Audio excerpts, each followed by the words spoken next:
प्रवाहात यावं. मुख्याध्यापक असो नाहीतर शिक्षक असो, आपलं ध्येय एकच आहे, विद्यार्थ्यांचा गुणवत्ता विकास. सर्वांना माझा नमस्कार. नमस्कार नमस्कार.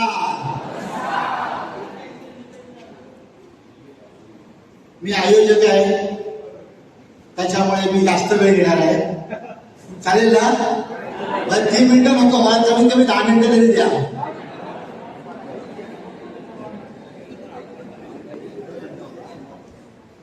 मी म्हणेन एकच ध्यास. तुम्ही म्हणायचं आहे गुणवत्ता. एकच ध्यास, एकच ध्यास, एकच ध्यास. मी या ठिकाणी येण्यासाठी खूप प्रयत्न केले आणि शेवटी काही ना मला आज या ठिकाणी यायला संधी मिळाली. खूप अडचणींवरती मात करून, समस्येवरती त्या दूर करून मी तुमच्यापर्यंत पोहोचलो, कारण तुमच्या प्रेमापोटी. माझं तुमच्यावरती प्रेम आहे, तुमचं माझ्यावर आहे की नाही हे मला माहिती नाही, पण मी तुमच्यासाठी म्हटलं कमीत कमी शेवटी 10 मिनिटं का होईना मला माझ्या शिक्षकांशी बोलायचं आहे आणि त्याच्यासाठी मी धावत वळत या ठिकाणी आलेलो आहे. एकच आहे. माझ्या सर्व शिक्षकांना या ठिकाणी लिओनी सांगितलं शिक्षक कसा असावा, मुख्याध्यापक कसा असावा हे तुम्ही स्वतः सांगितलेलं आहे. सर्वांना संधी दिली तर आपला दिवसही पूर्ण नाही, पण तुमच्यामधील काही आदर्श शिक्षक, आदर्श मुख्याध्यापक यांनी सांगितलेले आहे की शिक्षक कसा असावा, मुख्याध्यापक कसा असावा. 2 शब्द बोलण्यासाठी सगळे आपापसामध्ये थोडेसे झाले होते, थोडासा वेगळा आवाज येत होता. पण जेव्हा त्यांनी परिसंवादाची व्याख्या सांगितली मला आवडली. परिसंवादाची व्याख्या कशी असावी त्याने बोलून सांगितली आणि आपल्याला परिसंवादामध्ये या गोष्टी आपल्याला जाणून घ्यायच्या असतात. माझ्या शाळेतले, माझ्या वॉर्डमध्ये 350 शिक्षक बेस्ट त्यांना सांगितलेली प्रत्येक गोष्ट ते करतात. एक नसेल प्रयत्न करतात. मी कुठेही कमी नाही, मी कुठेही कमी नाही हे त्यांना सांगितल्यानंतर काम सांगितल्यानंतर मुस्लिम सगळे फक्त 10 लोक या ठिकाणी उभी गेली होती. बरोबर आहे सर? बेस्ट. मी सांगतो 350 विद्यार्थी, 350 शिक्षक माझ्या द्यायचे आहे. जर आपल्याला आपली गुणवत्ता वाढवायची असेल तर आपल्याला प्रत्येकाला मेहनत घेणं, कष्ट घेणं अत्यंत गरजेचं आहे. मग माझ्या शाळेला शिपाई जरी असेल, तुम्ही पीपीटी बघितली पीपीटी, ती पीपीटी परिपूर्ण नाही. मला त्या पीपीटीमध्ये बरेच काही टाकायचं होतं, पण वेळ नव्हता. तरी सुद्धा सुडे मॅडमने कौतुक करायचा, खूप छान एका दिवसात त्यांनी ती पीपीटी बनवली. एका दिवसात त्याला लागणारं जे मटेरियल आहे ते मटेरियल शोधण्यापासून तर काम त्यांनी केलेलं आहे. म्हणजे एखादं काम मी एखाद्या शिक्षकावरती दिल्यानंतर, जबाबदारी दिल्यानंतर तो वेळ काळ याचा कोणताही विचार न करता ते काम पूर्ण करू देतो. त्याचं एक महत्वाचं उदाहरण आहे. मला कशाही पद्धतीने 100% पर्यंत जायचं आहे. माझा विद्यार्थी हा समाजामध्ये कामपणाने उभे राहायला पाहिजे. याच्यासाठी जबाबदारी स्वीकारा. घाबरू नका, पळू नका. मी तुमच्या पाठीशी आहे. तुमच्या प्रत्येक चांगल्या कामासाठी मी तुमच्या पाठीशी उभा आहे. मी कधीही कोणत्याही वेळी आवाज द्या, मी तुमच्या पाठी उभा राहीन.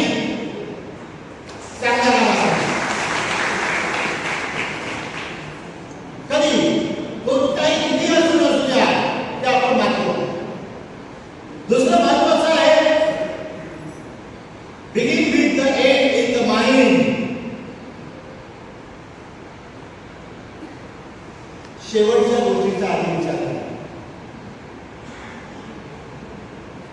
मी जे काही बोलणार आहे, मी जे काही करणार आहे, त्याचा शेवट काय होणार आहे ते तुमच्या डोक्यामध्ये पाहिजे. मी आज परिसंवाद ठेवलेला आहे. माझ्याकडे कॉम्युनिकेशन शिक्षक आहे. माझा उद्देश एकच आहे, ह्या परिसंवादामधून जे काही दोन ज्ञानाचे दोन तुम्ही घेतलेले आहात, जो काही एकमेकांना दिलेला अनुभव आहे, अनुभवाचा आधार प्रदान केलेला आहे, त्याचा कुठेतरी उपयोग त्या मुलांपर्यंत झाला तर मी शिक्षक झालो, हा माझा शेवटचा विचार आहे. आणि तो माझा शेवटचा विचार पूर्ण होईल ना? हे शेवट तुमच्या तुम्ही करणार आहात. माझा उद्देश एकच आहे, माझा विद्यार्थी, माझा शिक्षक हा परिपूर्ण झाला पाहिजे. तिसरा महत्वाचा मुद्दा आहे, put first thing first. Put first thing first, महत्वाच्या गोष्टींचा आधी विचार करा. माझ्या शाळेमध्ये 100 काम आहे. वेगवेगळ्या प्रकारची माहिती मागवली जाते, पण या माहितीच्या नावाखाली माझ्या मुलांचं तर नुकसान होत नाही ना. कोणत्या गोष्टीला प्राधान्य द्यायचा हे मुख्याध्यापकाने आणि शिक्षकाने ठरवायचं. आपण प्रत्येक गोष्ट करायची आहे आणि आनंदाने करायची आहे. बहुतेकांनी सांगितलं आपल्याला करायचंच आहे, मग रडून का करायचं? हसा ना, आनंदी राहा ना. त्याच्यामुळे आपलं माइंड सेटअप होतं. आणि एकदा का माइंड सेटअप झालं ना की आपल्याला कोणत्याच गोष्टीची अडचण निर्माण होत नाही. याच्यासाठी सगळ्यात महत्त्वाचं म्हणजे वेळेचं नियोजन करा. त्या वेळेचं जर तुम्ही नियोजन केलं तर तुम्ही जीवनामध्ये यशस्वी व्हाल. थोडा त्रास होईल, पण मनाला समाधान मिळेल. मनाला खूप काही समाधान मिळाल्यानंतर संध्याकाळी शांत झोप लागते की मी किती वाजेपर्यंत पोहोचू शकतो, कसा पोहोचू शकतो. सुरुवातीला मी 2 दिवसांपासून ठाण्याला यायचो. एक पाचेकडं ते कळवा नाका ते ठाणा स्टेशन ते घाटकोपर पुन्हा मेट्रो आणि मग इथे. अशा पद्धतीने काही दिवस मी पुन्हा दादरला यायचो, दादरवरून पुन्हा इकडे यायचो. म्हणजे जसं सुटेबल होतं, ज्या पद्धतीने मला वेळ वाचवता येईल त्या पद्धतीने मी माझं नियोजन करत होतो. आणि मी माझ्या या कामाला 100% न्याय करण्याचा प्रयत्न करतो. देतो, मला कितीही त्रास झाला तरी चालेल. ज्या दिवशी मला असं वाटेल मी माझ्या कामाला न्याय देणार नाही, त्या दिवशी मी बिहारीचा आजार आहे. ज्या सरकारने, ज्या नगरपालिकेने आपल्याला नोकरी दिलेली आहे,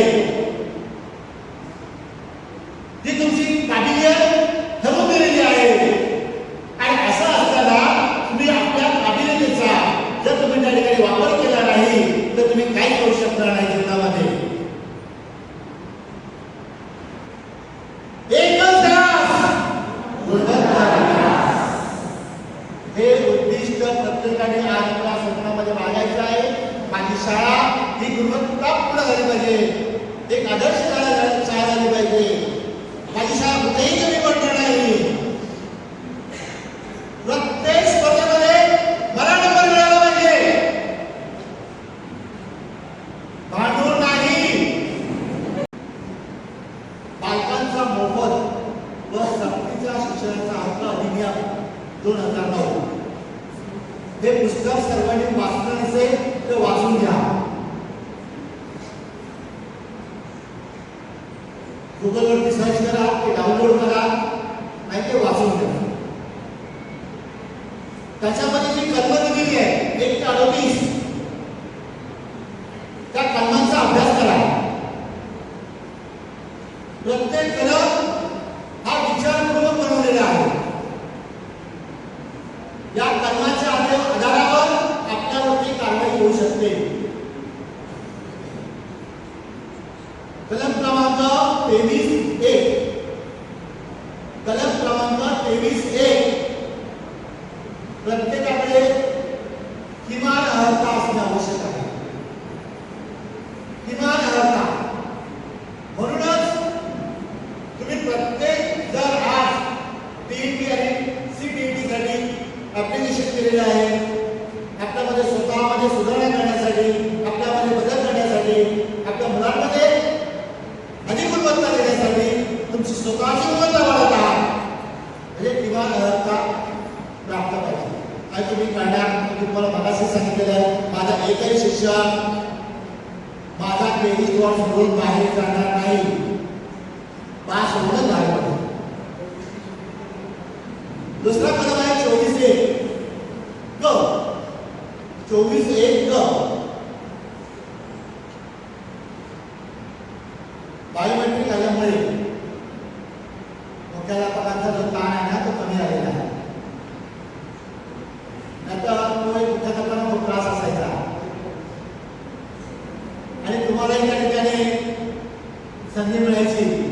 पण या बायोमेट्रिकमुळे, फेस रिडिंगमुळे तुम्हाला प्रत्येकाला नियमित व वक्तशीरपणे येण्याकरिता गरजेचं आहे.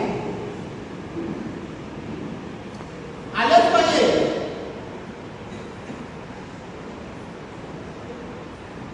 जर एखाद्याच्या वर्गामध्ये 40 मुलं आहेत आणि त्या शिक्षकाने एका मुलाला सांगितलं, बाबा तो रोज येतोय, उशीर येतोय, रोज उशीर येतोय, व तो शिक्षक त्याला वेगवेगळ्या प्रकारे शिक्षण देतो. मारायचं तर नाहीये, त्याच्या अंगाला हात लावायचा नाहीये, असंबोधन असंस्कारी भाषा वापरायची नाहीये. पण त्या मुलामध्ये बदल झाला आणि मुलगा रोज शाळेमध्ये वेळेवर येतात आणि कार्यक्रमाने शिक्षक उशिरा आला, तो शिक्षक उशिरा आला.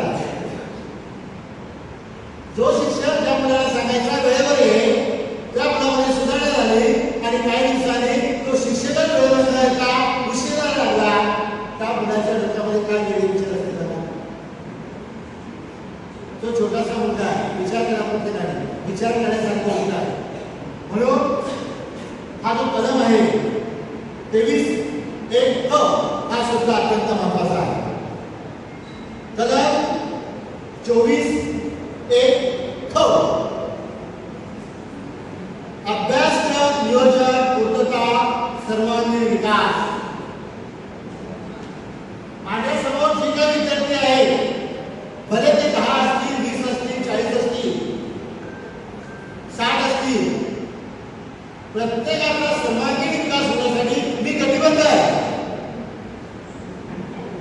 भले त्याचा विकास सगळे डॉक्टर झाले पाहिजेत, इंजिनियर झाले पाहिजेत असं नाही. आध्यात्मिक विकास होणं अत्यंत गरजेचं आहे. शारीरिक, मानसिक, भावनिक आणि याच्या जोडीला आहे आध्यात्मिक विकास. तो कोणत्याही धर्माचा असो, कोणत्याही पंथाचा असो, कोणत्याही जातीचा असो, पण त्यांनी जर आध्यात्मिक विकास केला तर समाजामध्ये तो चांगल्या पद्धतीने वागू शकतो. आपण सर्वांनी एकत्रित काम करून, मेहनत करून तर आपल्याला काहीतरी उपरवाला देता है. पैसा नहीं देता है, लेकिन जीने की तमन्ना देता है. आपल्या जीवनामध्ये नक्कीच आपलं आयुष्य 5 ते 5 वर्षांनी वाढलेलं असतं, हे लक्षात घ्या. तुम्ही चांगलं काम करा, एकत्रित काम करा, त्याचे परिणाम काय होतात आधी दिसून येते. आता या ठिकाणी सायन्सचे मॉडेल प्रमाणपत्र दिले, त्याच्यानंतर खानाखडीचे प्रमाणपत्र दिले. ही पुढे यथेची कमी आहे का?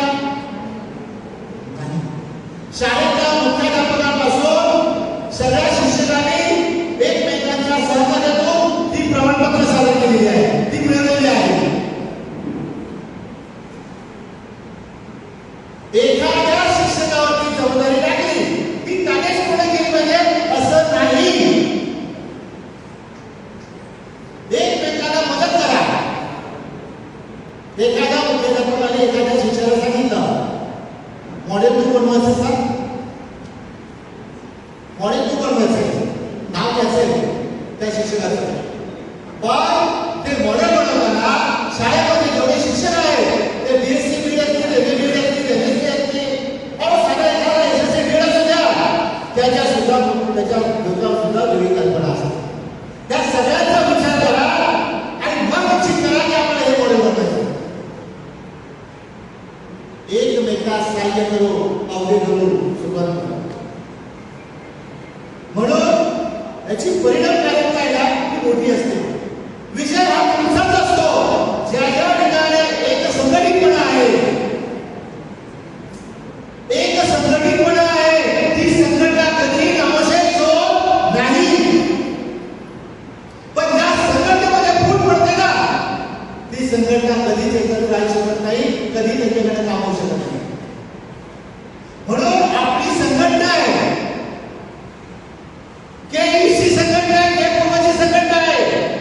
त्याच्यामध्ये आम्हाला पासून तर डेप्युटी पर्यंत माझी ही संघटना आहे. ही एक मूठ आहे. ही जोपर्यंत एकत्र आहे तोपर्यंत आपल्याला कोणी काही करू शकत नाही. पण या मुठीतून मात्र प्रत्येक बोट वेगळं झालं तर मात्र ताकद कमी होते. त्याची परिणामकारकता जी आहे ती कमी दिसू लागते. आणि म्हणून माझी तुम्हाला सर्वांना विनंती असणार आहे की आपला जो वड आहे हा एकत्रित शेवटपर्यंत त्याच्यामध्ये कुठेही हेवे दावे दिसता कामा नये. आपल्याकडे इतके चांगले चांगले शिक्षक असतात, विचारायची सोय नाही.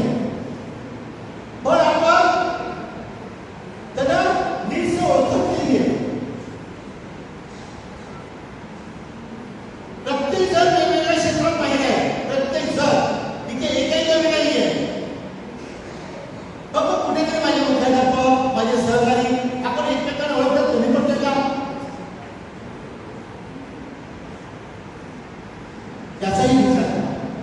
आणि आपण सर्वांनी या गोष्टीचा विचार केल्यानंतर आपल्यामध्ये जी कमतरता आहे ती ज्याच्याकडे चांगली आहे ती कमतरता आपण करून त्याच्या सहाय्याने करू शकतो. आणि शेवटचं आहे शापन.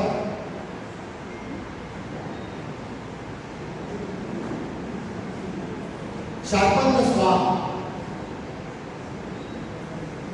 आता काही ना थोडंसं मला वाटतं संवादी झालेले आहे. आणि शेवटचा मुद्दा आहे तो तुमच्यावर नाहीये.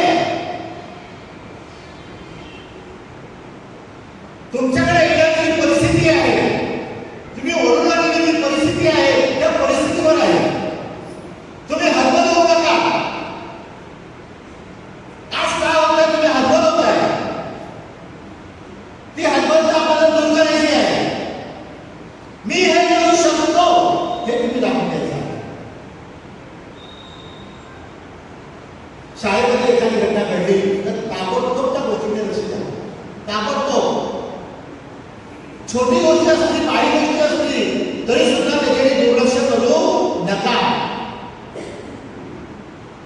माझी शाळा आहे, माझे विद्यार्थी आहेत, माझी मुलं आहेत. हा जर तुम्ही विचार केला ना आपल्या शाळेमध्ये 100% प्रायव्हेट शाळेपेक्षा जास्त 10वीचा निकाल लागू शकतो. आपली गुणवत्ता 10वीवर ठरते. मग 10वीवरची गुणवत्ता ठरते तर आपण जो बेस आहे तो बेस जर पक्का केला तर आपला 100% शाळेचा निकाल 100% लागेल. हा पाया बांधण्याचं काम तुमचं आहे. तुम्ही बघितलं असेल त्या पीपीटीमध्ये गुणवत्ता वाढीसाठी काय माझ्या मुलाला पाहिजे? वाचन, लेखन, गणिती क्रिया. हा जो बेस जर त्या मुलाचा झाला ना तो मुलगा स्वतःला बेस करणार आहे. पालक, शाळा, विद्यार्थी, मुख्याध्यापक एकमेकांचा जर समन्वय जर साधला ना तुम्हाला कोणीही कमी लेखू शकणार नाही. कोणताही अधिकारी तुमच्या शाळेमध्ये येऊ द्या, कोणताही DMC येऊ द्या, MC येऊ द्या, EO येऊ द्या, तुमच्याचा आत्मविश्वास जर त्याने तो बघितला ना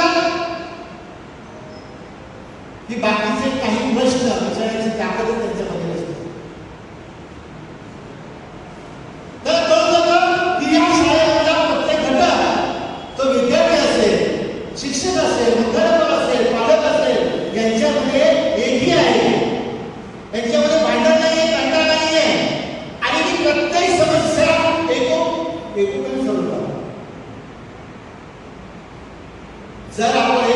जर सहकार्य केलं ना तर आपण जीवनामध्ये नक्की यशस्वी होऊ. पुढचा आणि महत्वाचा आहे seek first to understand then to be understood. चांगला श्रोता बना.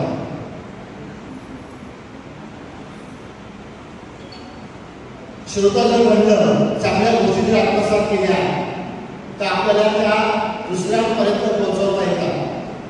आपल्या मुलांपर्यंत, आपल्या घरापर्यंत, आपल्या परिसरापर्यंत, आपल्या नातेवाईकांपर्यंत. म्हणून चांगले श्रोता बना. सगळ्यांच्या ज्या काही सूचना असतील, विचार असतील ते समजून घ्या, मानून घ्या, ऐका. काही रिएक्शन करू नका. तुम्ही जर समोरच्या भावना समजून घेतल्या नाही तर त्याला काही अर्थ नाही. मी आतापर्यंत एकाही शिक्षकाला, एकाही मुख्याध्यापकाला रजा नाकारलेली नाही. मी पुन्हा एकदा सांगतो, एकाही शिक्षकाला, एकाही मुख्याध्यापकाला रजा नाकारलेली नाही. सगळ्यांना रजा दिलेली आहे. फक्त त्याच्यामध्ये तडजोड केलेली आहे. जर 20 दिवसाची असेल तर 15 दिवसाची केलेली आहे. महिन्याभराची असेल तर ती 25 दिवसाची केलेली आहे. रजा घ्या, पण रजा घेत असताना माझ्या त्या 40 मुलांचा नुकसान होणार नाही याची सुद्धा गॅरंटी घ्यायची पाहिजे. जर मी माझ्या मुलाच्या लग्नाला चाललोय, मुलीच्या लग्नाला चाललोय, माझ्या मुलाची परीक्षा आहे, मुलीची परीक्षा आहे, तर माझी जी 40 मुलं आहेत ना त्यांचं कोण करणार? त्यांचे आई बाप तुम्हीच आहात. त्या मुलांना योग्य गायडन्स मिळत नाहीये. त्या पालकांच्या सभा घ्या, त्यांना सांगा की मी आज नाहीये, मी 10 दिवस नाहीये, मी 20 दिवस नाहीये, माझ्या वर्गात बाजूचं शिक्षण असणार आहे, तिथे जाणार आहे. जमल्यास एसएमसीचा वापर करा. शाळा पायाभूत सुविधा या सुद्धा आपण ज्यावेळेस परिपूर्ण करण्याचा प्रयत्न करतो त्यावेळेस या समाजाची गरज आपल्याला भासते. ज्या सुविधा आहेत त्या सुविधा चांगल्या सुस्थितीत राहण्यासाठी सुद्धा आपल्याला या पालकांची गरज असते. आपल्या ज्या शंका कुशंका आहेत त्या दूर करायच्या आहेत. आपल्याला एक छानपैकी एक बऱ्याच लोकांकडे मी ऐकलं की सर आपलं कुठेतरी एक असं ठिकाण ठरवा, एक असं काही निश्चित करा की आपल्याला त्याच्यामध्ये रिलॅक्शन मिळेल, सगळ्यांना आनंद मिळेल, उत्साह वाढेल. मी तुमच्याबरोबर पिकनिकला कुठेही यायला तयार आहे. एक आपली व्हॉट्सअप पिकनिक काढूया, त्याच्यामध्ये पैसे मी नाही खर्च करणार, स्वतः खर्च करायचे. मग कुठे करा, रिसोर्टला करा, कुठे करा, पण मी तुमच्याबरोबर असेल. मी तुमच्याबरोबर, मी तुम्हाला सोबतच सांगतात जिथे जिथे तुम्ही आवाज द्या त्या त्या ठिकाणी मी उपलब्ध असेल. कुठे करा, मी तुमच्याबरोबर आहे. तर अशा पद्धतीने आजचा हा दिवस मार्गी लागला ना असं आपण समजूया. आणि मी आयोजक झाले असतो तर मी यांना म्हटलं की मला थोडं जास्त बोला, प्रत्येकाला 3 मिनिटं द्या, मला थोडं जास्त वेळ द्या. तर तुम्ही सर्वांनी माझे 2 शब्द ऐकून घेतलात आणि एक नवीन उत्साहामध्ये, नवीन जोशामध्ये आपला 23 हा प्रत्येक ठिकाणी जाईल अशी आपण ग्वाही देऊया. येऊया मग आपल्या वर्षाला ठिकाण अकॅडमी असू द्या, कोणत्या स्पर्धा असू द्या, आपण पहिला नंबर सोडायचा नाही. थँक्यू, धन्यवाद.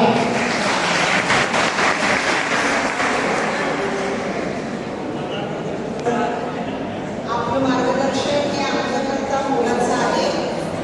त्या मार्गदर्शनाचा उपयोग करून आम्ही आमचा वॉर्ड हा नेहमी नंबर 1 वरच ठेवू असं आम्ही आश्वासन देतो. आजच्या या परिसंवादाला उपस्थित असलेले सर्व मुख्याध्यापक, शिक्षक